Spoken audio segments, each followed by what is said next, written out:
Donald Trump now on the offense. A new strategy, and tonight the presumptive Republican nominee is taking on Secretary Hillary Clinton in a way we've never heard before. In today's speech, his first since a campaign shakeup, Donald Trump tried to refocus his campaign, and this speech looked like a sure sign that the Trump train is full steam ahead to the general election.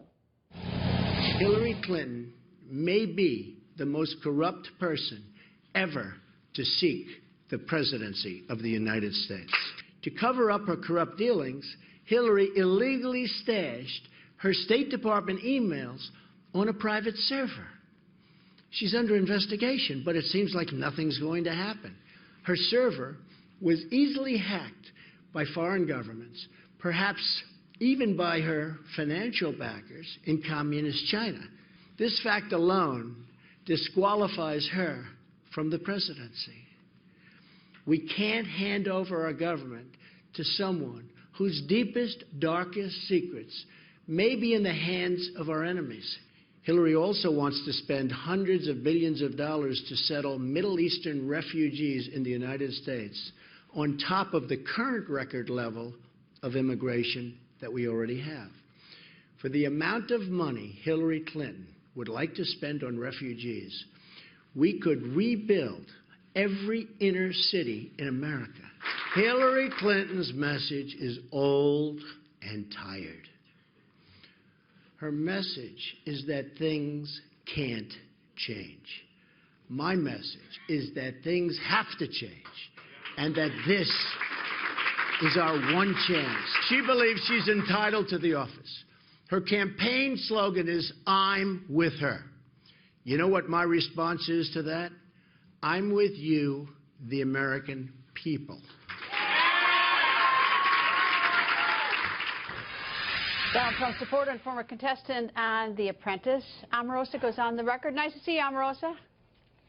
Hi, Greta. Good to be back.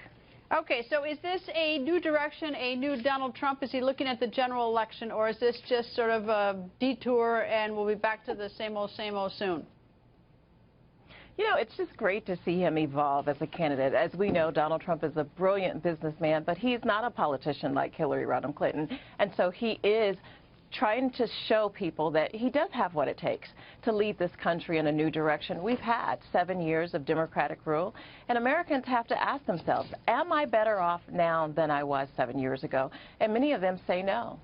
Well, I think that is a key question. Maybe it might be fair to say 4 years ago, in light of the fact that we came out of a recession in 2008, which was, everyone was suffering then. But, what I noticed today, everyone's talking about how this is a new direction of Donald Trump and Secretary Clinton, but they're still slamming each other. I mean, he says most corrupt cover-up. She says horrible things back at him. And so, as much as I like to think that's a new direction substantively, they're still pounding each other.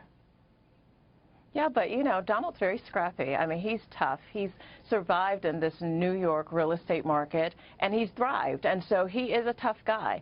And, when you talk about equality in terms of treating women the same, he's going to be just as tough on Hillary Rodham Clinton as he was his 16-17 primary contestants. And so I'm glad to see that he is not holding back, because this country deserves someone who's willing to fight for them and go full steams ahead to make America great again. He gets these huge audiences, 20,000 people that show up at some of his events, yet his unfavorables have gone up 10 points since May. Why is that? Well, I think that the $45 million of attack ads that Hillary Rodham Clinton has spent on attacking Donald Trump, it's taken effect. When people keep hearing negative lies over and over again, it does impact them. But they both have really high numbers, and it's because they have very different styles. But, this is the kind of race that you're going to see that the American people want somebody who's going to be honest, truthful, and straightforward. And Donald Trump tells it like it is. And sometimes that comes with consequences.